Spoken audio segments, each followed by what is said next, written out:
कक्षा 12 के सभी छात्र ध्यान दें। आपकी बोर्ड परीक्षा सन्निकट है। इस दृष्टि से आप तैयारी में लगे हुए होंगे। इसी क्रम में आज हम आपको जो छठा और 7वां क्वेश्चन दीर्घ उत्तरीय प्रश्न के रूप में आता है, जो 5 अंक का होता है, वो किसी प्रयोगशाला विधि के बारे में या किसी औद्योगिक निर्माण विधि के बारे में पूछा जाता है, और अथवा करके क्या होता है जबकि के बारे में पूछा जाता है। आज हम आपको ऐसे प्रयोगशाला विधि के बारे में बताने जा रहे हैं जो कि आपके बोर्ड परीक्षा में उसके आने की प्रबल संभावना है।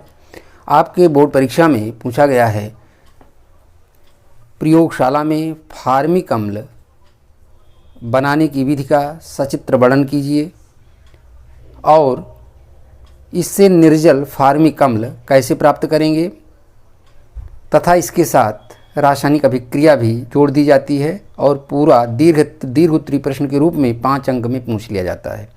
तो आज हम आपको फार्मिक अम्ल, जिसको आईपीसी पद्धति में मेथेनोइक एसिड कहा जाता है, फार्मिक अम्ल या मेथेनोइक अम्ल प्रयोगशाला में कैसे बनाएंगे, इसके बारे में बताने जा रहे हैं। वास्तव में प्रयोगशाला में फार्मिक अम्ल बनाने के लिए एक गोल पेदी वाले फ्लास्क में ऑक्सैलिक अम्ल और ग्लिसरॉल का मिश्रण लेते हैं। उसको जब हम 110 डिग्री सेल्सियस तापक्रम पर गर्म करते हैं तब हमको फार्मिक अम्ल प्राप्त होता है। यह विक्रिया 3 स्टेप में होता है। फर्स्ट स्टेप में ग्लिसरॉल ऑक्सैलिक अम्ल के साथ अभिकृत होकर के एक अणु जल का मुक्त करता है और ग्लिसरील मोनोऑक्सिलेट बनाता है। पुनः इसमें 110 डिग्री सेल्सियस तापक्रम पर गर्म करने पर CO2 का एक अणु मुक्त होता है और ग्लिसरील मोनोफॉर्मेट बनता है।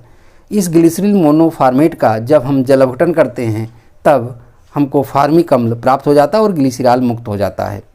तो इस प्रयोगशाला विधि को आप कैसे सचित्र वर्णन करेंगे और फिर जो अम्ल प्राप्त हो रहा है वो तनु अम्ल है, उस तनु फार्मिक अम्ल को कैसे आप निर्जल करेंगे, इसके लिए आप प्राप्त फार्मिक अम्ल को सर्वप्रथम लेड कार्बोनेट के साथ अभिकृत करते हैं, जिससे लेड एसीटेट प्राप्त हो जाता है। फिर लेड एसीटेट को में H2S गैस प्रवाहित करने पर हमें निर्जल फार्मिक अम्ल प्राप्त हो जाता है। इसको कैसे आप लिखेंगे, कैसे बनाएंगे, इसके बारे में आज हम विस्तार से बताने जा रहे हैं। जैसा कि आप देख रहे हैं, फार्मिक एसिड, फार्मिक अम्ल, फार्मिक एसिड या इसको आईपीसी पद्धति में मेथेनोइक एसिड या मेथेनोइक अम्ल कहा जाता है। प्रयोगशाला में कैसे आप बनाएंगे, ये प्रयोगशाला के विधि का सचित्र वर्णन करने के लिए आता है। ये प्रयोगशाला विधि का चित्र है, इसको आपको बनाकर अभ्यास कर लेना चाहिए। एक गोल पेदी का फ्लास्क है, इसमें देख रहे हैं ऑक्सैलिक एसिड और ग्लिसरॉल का मिश्रण लिया गया है। इसको हम गर्म कर रहे हैं। गर्म करने के फलस्वरूप यहाँ अभिक्रिया होती है। अभिक्रिया के फलस्वरूप यहाँ से फार्मिक अम्ल की वाष्प बनती है। यहाँ थर्मामीटर लगा हुआ है टेम्परेचर नापने के लिए। यहाँ से होते हुए फार्मिक एसिड संघनित्र में पहुँचती है और संघनित्र में से होकर ग्राही में पहुँच जाती है, जहाँ यहाँ एकत्रित हो जाती है। यहाँ आपको देखना चाहिए टेम्परेचर 110 डिग्री सेल्सियस करने पर कौन सी रासायनिक अभिक्रिया होती है, क्या होता है, इसके बारे में आपको जानना है भी। यहाँ चित्र बनाते समय अभ्यास हो जाए। ये संघनित्र है, ये ग्राही है जिसमें फार्मिक एसिड एकत्रित हो रही है। ये ऑक्सैलिक एसिड और ग्लिसरॉल का मिश्रण इस पात्र में लिया गया है। तो इस चित्र को आपको परीक्षा में बनाना भी चाहिए, क्योंकि सचित्र वर्णन पूछा जाता है।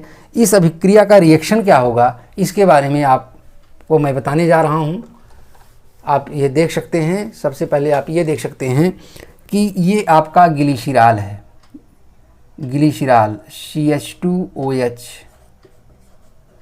Single bond CHOH, single bond CH2OH, ये आपका ग्लिसरॉल है। ग्लिसरॉल, इसकी अभिक्रिया ऑक्सैलिक अम्ल के साथ हो रही है। COOH, सिंगल बॉन्ड COOH, ये ऑक्सैलिक एसिड है। ऑक्सैलिक एसिड, ये दोनों गोल पेदी के फ्लास्क में लिया गया है। इसको जब हम 100 डिग्री सेल्सियस ताप पर गर्म करते हैं, 100 डिग्री सेल्सियस ताप पर गर्म करते हैं, तो यहाँ से OH यानी H2O, यही इतना मुक्त हो जाता है, यानी माइनस H2O मुक्त हो जाएगा और बचेगा, ये बनेगा CH2 COOC single bond COOH single bond CHOH single bond CH2OH। इसका नाम है ग्लिसरील मोनो ऑक्जिलेट। ये ग्लिसरील मोनो ऑक्जिलेट बन गया। अगले स्टेप में इसको जब हम 110 डिग्री सेल्सियस ताप पर गर्म करते हैं तो यहाँ से ये CO2 मुक्त होती है, यहाँ से CO2 मुक्त हो जाएगी और बनेगा CH2 COOH single bond CHOH single bond CH2OH। इसका नाम है ग्लिसरील मोनोफॉर्मेट। ये ग्लिसरील मोनोफॉर्मेट बन गया, ग्लिसरील मोनोफॉर्मेट है। इसको जब हम इसका जलावटन करेंगे H2O के साथ, H इसके साथ जुड़ेगा तो HCOOH बन जाएगा और OH इसके साथ जुड़ेगा तो ग्लिसरॉल मुक्त हो जाएगा, यानी प्राप्त हो जाएगा CH2OH single bond CHOH single bond CH2OH और बन जाएगा HCOOH। ये फार्मिक अम्ल मुक्त हो जाएगा, फार्मिक एसिड बन गया। फिर से देख लीजिए प्रयोगशाला में कैसे इसको बनाएंगे। ये आपकी विधि है, जब ग्लिसरॉल को ऑक्सैलिक अम्ल के साथ, ऑक्सैलिक एसिड के साथ 110 डिग्री सेल्सियस ताप पर गर्म करते हैं, ताप पर गर्म करते हैं, तब फार्मिक एसिड प्राप्त होता है, फार्मिक एसिड प्राप्त होता है। ये बनाने की विधि है, प्रयोगशाला में बनाने की विधि है। जैसा कि आप देख रहे हैं, जब ग्लिसरॉल को ऑक्सैलिक एसिड के साथ 110 डिग्री सेल्सियस ताप पर गर्म करते हैं तब फार्मिक एसिड बनता है। रिएक्शन आप देख सकते हैं, ये ग्लिसरॉल है, CH2OH single bond CHOH single bond CH2OH glycerol है, plus COOH single bond COOH oxalic acid का फार्मूला है।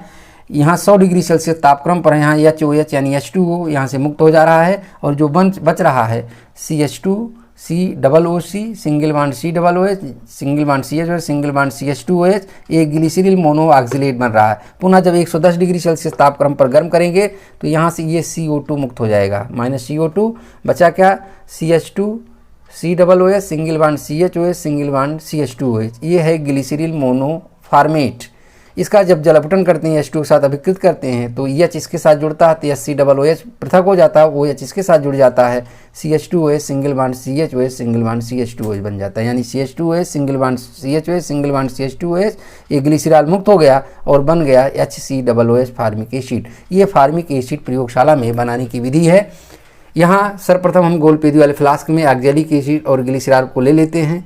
इसको हम जब 110 डिग्री सेल्सियस तापक्रम पर गर्म करते हैं तो फार्मिक एसिड की वाष्प बनती है, जो संघनित्र में से होते हुए ग्राही में पहुंचती है और यहाँ ग्राही में एकत्रित हो जाती है। यहाँ फार्मिक एसिड और जल होता है। ये फार्मिक एसिड का तनु विलयन प्राप्त होता है। इसको हम बाद में निर्जल करते हैं। अगर आपकी परीक्षा में आता है कि फार्मिक अम्ल बनाने की प्रयोगशाला विधि का सचित्र वर्णन कीजिए और इसे निर्जल कैसे करेंगे, तो ये प्रयोगशाला में बनाने की विधि का रिएक्शन है और ये उसका चित्र है। इस प्रकार से चित्र बना करके और आप इस तरह लिख करके रिएक्शन दिखा देंगे तो ये प्रयोगशाला में बनाने की विधि का सचित्र वर्णन हो जाएगा। अब हम आपको इसको निर्जल कैसे करेंगे इसको बताने जा रहे हैं। इसको देखिए, इसको मिटा दे रहे हैं। ये प्राप्त जो फार्मिक अम्ल है, प्राप्त फार्मिक अम्ल है, इसको जब हम इसमें इस फार्मिक अम्ल को जब हम लेड कार्बोनेट के साथ अभिकृत करते हैं, निर्जल फार्मिक अम्ल प्राप्त करना, निर्जल फार्मिक अम्ल प्राप्त करना। इसको सबसे पहले जब हम लेड कार्बोनेट के साथ अभिकृत करते हैं तो लेड एसीटेट प्राप्त होता है, लेड फॉर्मेट प्राप्त होता है। जब इसको हम लेड कार्बोनेट के साथ अभिकृत करेंगे तो लेड फॉर्मेट बनेगा, यानी आप कह सकते हैं रिएक्शन इसका हो जाएगा 2HCOOH फार्मिक अम्ल है प्लस PbCO3 लेड कार्बोनेट के साथ अभिकृत करेंगे तो बनेगा HCOO का whole twice PB plus CO2 plus H2O बन जाएगा।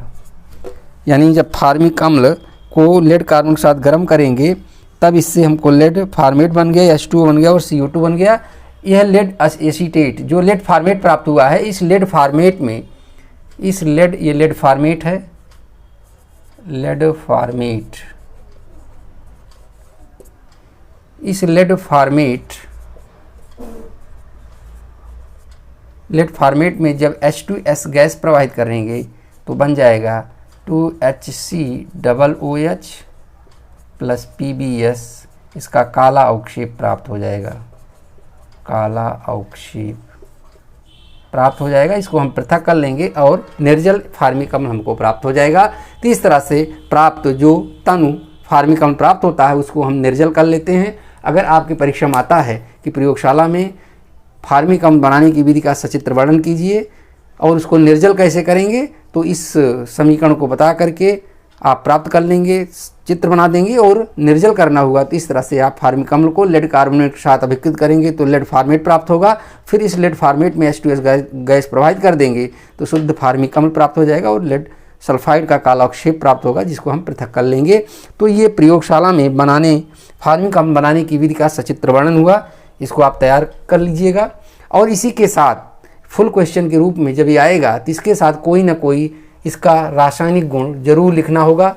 रासायनिक गुण कैसे लिखेंगे ज़रा इसके बारे में बताने जा रहे हैं। जैसे आपकी परीक्षा में आ गया क्या होता है, इसी के साथ एक रिएक्शन जोड़ दिए, क्या होता है जब फार्मिक अम्ल को अम्लीय पोटेशियम परमैंगनेट विलयन के साथ अभिकृत करते हैं। दे दिए क्या होता है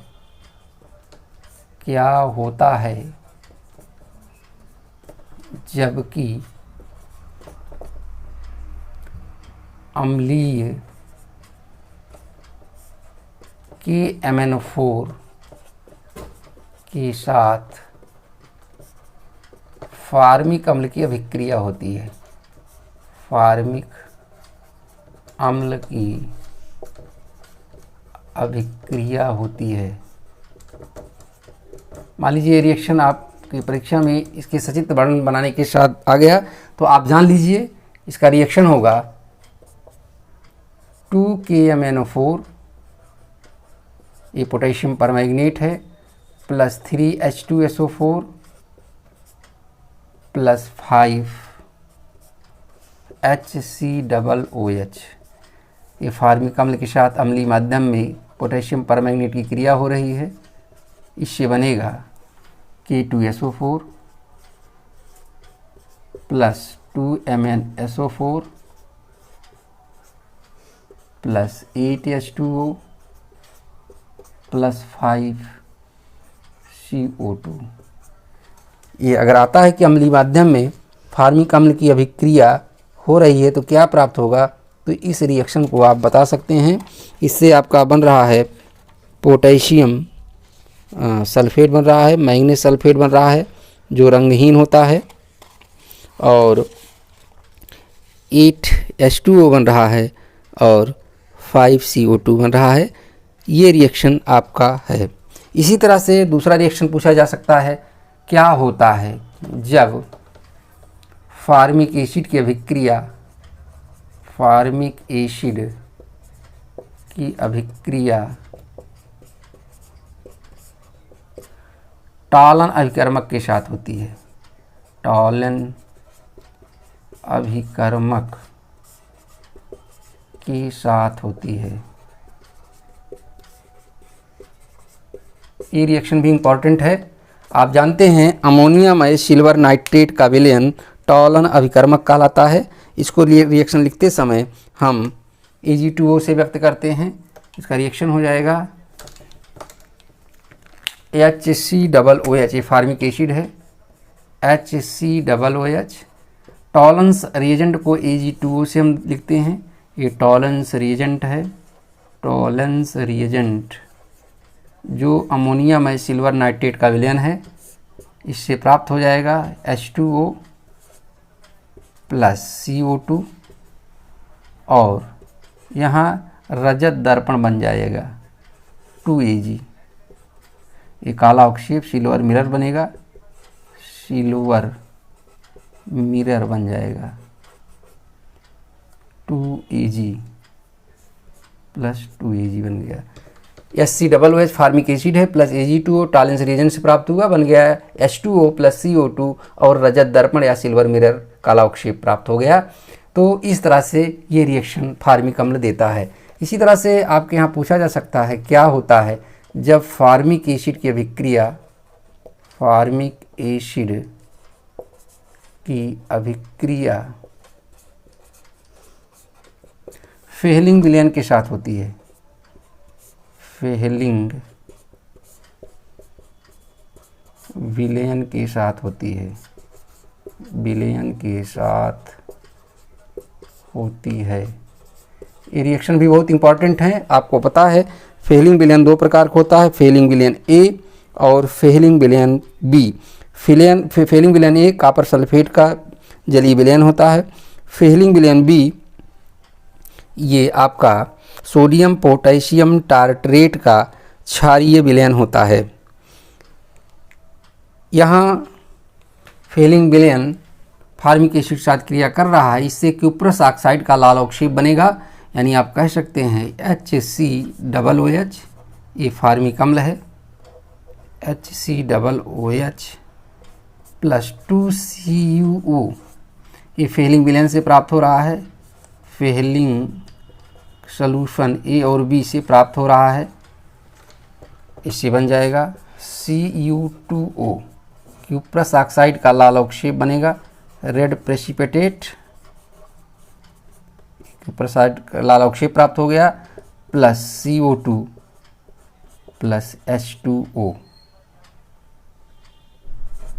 क्यूप्रस ऑक्साइड का लाल अवक्षेप बन गया, CO2 और H2 बन गया, ये क्यूप्रस ऑक्साइड बन गया, क्यूप्रस ऑक्साइड का रेड प्रेसिपिटेट प्राप्त हुआ, लाल अवक्षेप CO2 और H2O बन गया। तो इस तरह से अगर आपके परीक्षा में आता है कि आप बताइए क्या होता है जब फार्मिक अम्ल की अभिक्रिया अम्लीय पोटेशियम परमैंगनेट के साथ होती है, तो 2KMnO4 plus 3H2SO4 plus 5HCOOH, इससे बन जाएगा K2SO4 plus 2MnSO4 plus 8H2O plus 5CO2। इसी तरह से आपकी परीक्षा में प्रयोगशाला में बनाने की विधि के साथ रिएक्शन आ गया, क्या होता है जब फार्मिक अम्ल की अभिक्रिया टालन अभिकर्मक के साथ होती है, तो आप बता सकते हैं HCOOH प्लस Ag2O, इससे बन जाएगा H2O प्लस CO2 और 2Ag यानी सिल्वर मिरर बन जाएगा। इसी तरह से अगर आता है क्या होता है जब फार्मिक अम्ल की अभिक्रिया फेहलिंग विलयन के साथ होती है, तो आप बता सकते हैं ये फार्मिक एसिड है HCOOH प्लस 2CuO, ये फेहलिंग सोल्यूशन से प्राप्त हो रहा है, इससे बन जाएगा Cu2O, ये क्यूप्रस ऑक्साइड का लाल अवक्षेप प्राप्त हो जाएगा और CO2 बनेगा और H2O बन जाएगा। तो ये अभिक्रिया इसके साथ थी। इसी तरह से अगर आपके परीक्षा में आता है क्या होता है जब फार्मिक अम्ल की अभिक्रिया मर्क्यूरी क्लोराइड के साथ होती है। नेक्स्ट यहाँ देखिए, ये रिएक्शन भी बहुत ही इम्पॉर्टेंट है, आपकी परीक्षा में आ सकता है। ये सब अति महत्वपूर्ण रिएक्शन आपको बताए जा रहे हैं, इसको तैयार कर लेंगे तो आपकी परीक्षा में आपको हल करने में सफलता मिलेगी। चौथा रिएक्शन है क्या होता है जब फार्मिक एसिड की अभिक्रिया मर्क्यूरी क्लोराइड यानी HgCl2 के साथ होती है,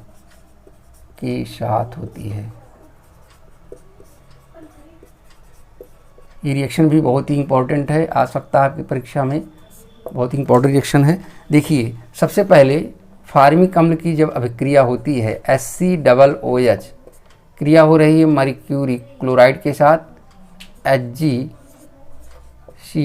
2HgCl2, इससे बनेगा Hg2Cl2 plus CO2 plus H2O, Hg2Cl2 बन जाएगा और CO2 प्लस 2HCl बनेगा, 2HCl, CO2 प्लस 2HCl। ये मर्क्यूरिक क्लोराइड, मर्क्यूरिक क्लोराइड का अपचयन मर्क्यूरस क्लोराइड में हो गया। ये मर्क्यूरस क्लोराइड है, यानी मर्क्यूरिक क्लोराइड से मर्क्यूरस क्लोराइड प्राप्त हो गया। ये पुनः मर्क्यूरस क्लोराइड क्रिया करेगा, Hg2Cl2 प्लस HCOOH से क्रिया करेगा और यहाँ मरकरी मुक्त हो जाएगी, 2Hg plus 2HCl plus CO2। तो यहाँ देख रहे हैं जब फार्मिक अम्ल की अभिक्रिया मर्क्यूरिक क्लोराइड के साथ होती है तो HCOOH प्लस 2HgCl2 बन रहा पहले mercurous chloride, Hg2Cl2 plus CO2 plus 2HCl, पुनः मर्क्यूरस क्लोराइड फार्मिक अम्ल के साथ क्रिया करके मरकरी बना दे रहा है, 2HCl और CO2 मुक्त हो रहा है। तो आज जो ये रिएक्शन बताया गया अति महत्वपूर्ण रिएक्शन है, आपके परीक्षा में अगर यदि पूछा जाए कि फार्मिक अम्ल बनाने की प्रयोगशाला विधि का सचित्र वर्णन कीजिए और इसको निर्जल फार्मिक अम्ल कैसे प्राप्त करते हैं, और इसके साथ अगर कोई रासायनिक अभिक्रिया जोड़कर दीर्घोत्तरीय प्रश्न के रूप में पूछा जाता है तो आप इसकी तैयारी कर लेंगे तो आपको ये क्वेश्चन प्राप्त हो सकता है और उसमें अच्छे से अच्छा अंक आप प्राप्त कर सकते हैं। आज की इस वीडियो में बस इतना ही। धन्यवाद।